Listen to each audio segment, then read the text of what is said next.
Hello guys, here is a Hampton Bay Huntington III ceiling fan. Let's take a look at the information.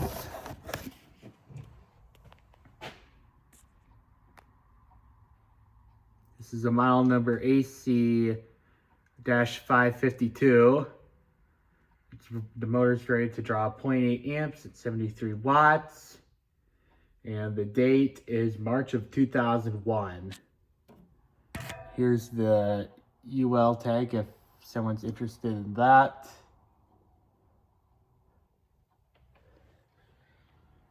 I got this fan from a lot of 3 fans on Face, Rip You Off, Steal Your Data, provide zero customer service, lying, dishonest, stupid marketplace book platform. There was a listing of 3 ceiling fans, and the seller wanted only $5 for all 3 of them, which I think is an astonishing deal for this purchase. It was like $1.67 a fan, and it was a great deal. So there were 3 fans in that listing. There was this fan, the Hampton Bay Huntington in white finish. There was another Hampton Bay Huntington III, and that's in the verde finish.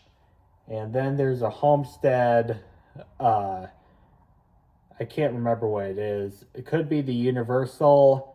I don't think it's the Whisper fan because it's not the one with the flywheel. So yeah, I think that was a pretty good purchase in my opinion. Now the story on getting them was I was almost not going to bother with the listing because that listing was 3.5 hours away from my house. So it was like if the seller ever sells the fans to another person without telling me first, which has happened to me one time in particular, and I just wasted a lot of that gas for nothing. So that was kind of a risky move, but I think it was a well took gamble. I mean, I don't have this thing with gambling because it's too risky in my opinion, but that one I think was a pretty good one. I mean, usually you lose more than you gain when you're gambling, which is why I don't like it so much, but that time in particular, it was a good one. So, except you're not gambling money, although you kind of are because gas prices have gone up so much, but still, you get what I mean. And another thing worth noting about this fan is I know there's a handful of people, particularly young people, who trash anything Hampton Bay. This model in particular, people hate because of the sagging blades. And while that is a valid argument to not like these fans so much or think they're cheap because of that, what those people fail to remember is that Hampton Bay ceiling fans fill an absolutely necessary spot on the market. The reason for that is these were fairly cheap back in the 2000s, the price I'm talking about. And this is one of the quick connect fans, and they have a very clever design with the blades and the lights that I think anybody at any skill level can do. Like the way the blades come on and the way the light shades come on is very clever. Like I'll just show you. I'll take a blade off here. So like you can install a ceiling fan blade in under like 5 seconds. Like look at this. Look at that. Nice and easily done. You don't have the stinking grommets installed in the blades. Those are already in the irons itself. So you don't have to do that nonsense. Average person will probably get frustrated with that. And the way the light shades come on is also very good as well. Like, I'll just take a shade off to show you or demonstrate. Like, all you need to do is fold those two metal tabs in, and the shade comes right on. And the average person probably doesn't have very much skill in that either, and that person may be one of those type of people that tighten the screws too much, so the glass cracks. Like, the average person would say, oh man, what a waste of $70 or something like that. But you don't really have that problem with this fan because of the way it's designed. So put this ball back.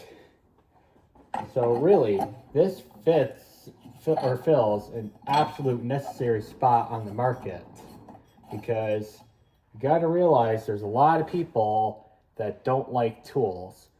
I mean, I love tools. I have hundreds of tools. Like, I like to do stuff like that. But there's a lot of people out there that don't know how to use tools. And for those people, if they legitimately feel so inclined that they want to hang a ceiling fan by themselves and save them a lot of money, but they don't know how to use tools, this empowers them to hang a ceiling fan, because this is very easy. All you have to do is install a bracket, install the down rod and canopy, and I mean, myself as a collector, because I like to keep my fans in mint condition, that does take some time for me. But for the average person who doesn't really care about cosmetic stuff of the fan, that it really wouldn't be taking all that long for them. And not to mention, like, the blades and the light shades coming on, it's going to take like a minute to do that, and then it's all done. You just saved yourself a lot of money on the electrician bill, and it's great. So, and another thing worth noting is the blade irons sagging. The way you solve that, you just bend them back, as what I did with this fan, and probably what I'm going to do to the Verde fan as well.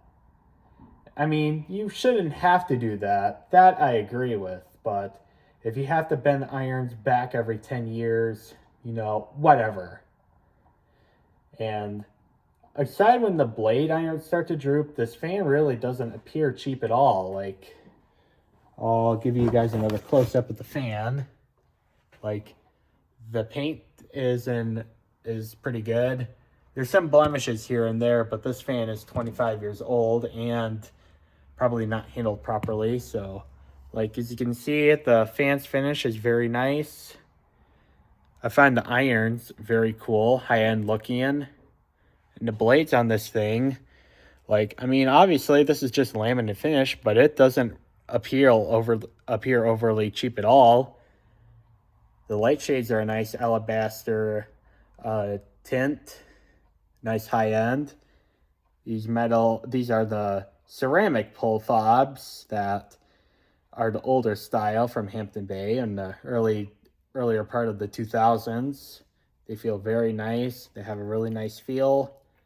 Not all of them are like that. A lot of the later ones are unfortunately made out of plastic. But the bottom line is, I really don't get why this is such a hated fan. I think it's a nice fan. I like it. So without further ado, let's go ahead and start. Here's the light. I have 15-watt incandescent bulbs in the fan. No DEL trash or anything like that. We'll start off on low.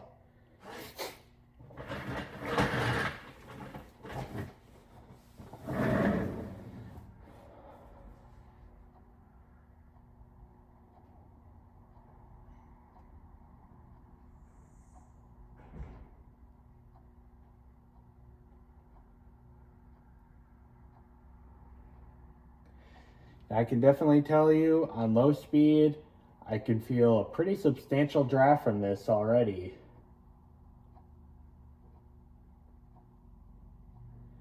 And I also do know that this fan also didn't come with the down rod. It was stinking flush mount, so I am going to have to get a down rod for this thing. Let's do a CFM test on this now that I have a new battery in my anemometer. No, that's the wrong measurement. I want it on feet per minute.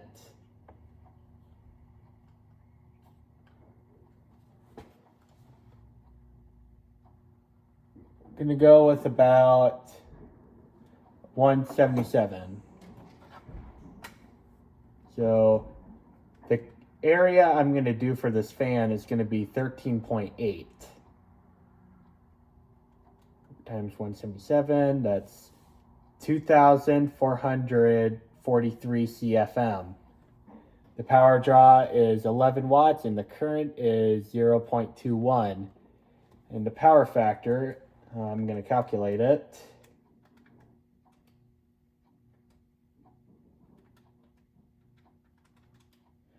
Is approximately 0.44. So the power factor is abysmal, but it's using very little electricity.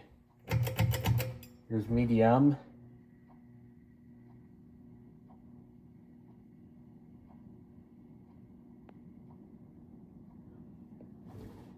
Not medium speed here. It's throwing out a pretty good draft for medium speed.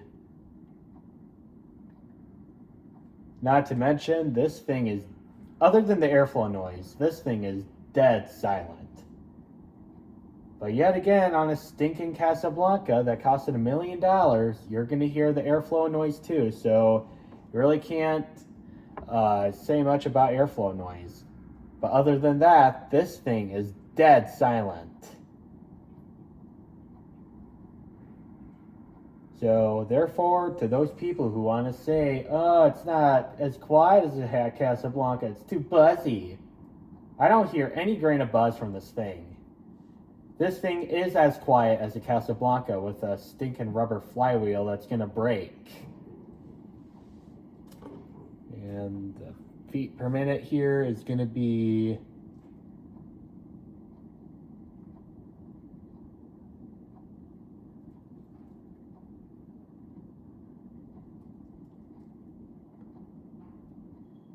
I'm going to go with 295. So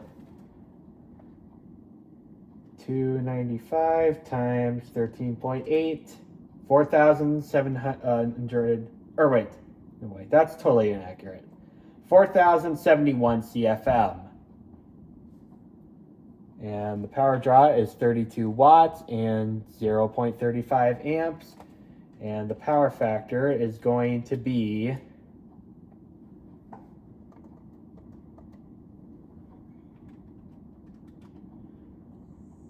approximately 0.76. So the power factor is still not great, but it is better than it was on low. And now high.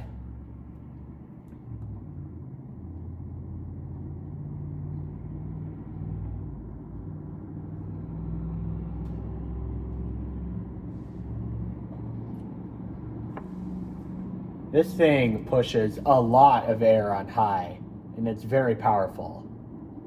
And the motor in here is a 153. But a lot of fans of this size and same blade pitch do put out some pretty good performance out of a 153. Very powerful for what it is. And the airflow is going to be about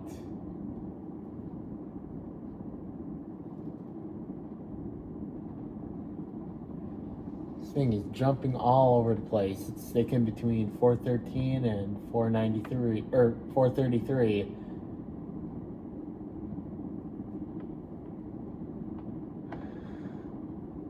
Just give me a clear thing, please.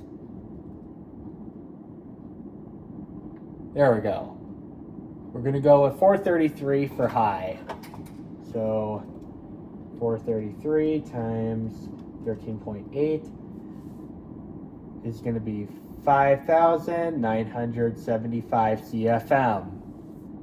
The power draw is 59 watts and 0.48 amps. And the power factor is going to be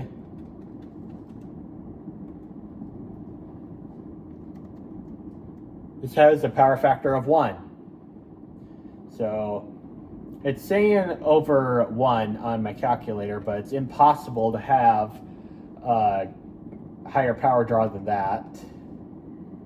So yeah, this thing is really quite a high performance fan for a 52-inch. And just so you guys are wondering how I got 13.8 as the area, is I took 52 inches, converted it to feet, which is 4.3, and divide that by 2. That's going to be 2.2 if you round to the nearest tenth. I squared it, times it by pi, and I got 15.2. And there's the circle in the middle where there is no airflow, which I calculated an 8-inch because can't feel the radius of 8 inches or the diameter of 8 inches in the middle. So I did 8 divided by 12. We're going to do 0.67. So we do 0.67 squared times pi. That's 1.4. And 15.2 minus 1.4 is 13.8. So then you just take 13.8 times whatever the anemometer says, and that's your CFM. So this is really quite a high performance fan.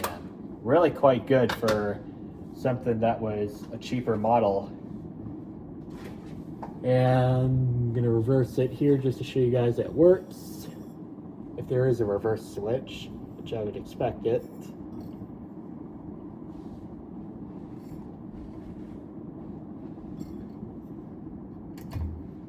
All right.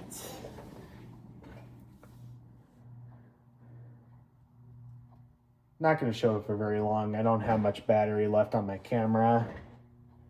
You get the idea. That does work. I'll switch it back. And off. There we go. Now it's off. Well, I hope you guys enjoyed the video of my Hampton Bay Huntington III ceiling fan. Thank you. Have a nice day.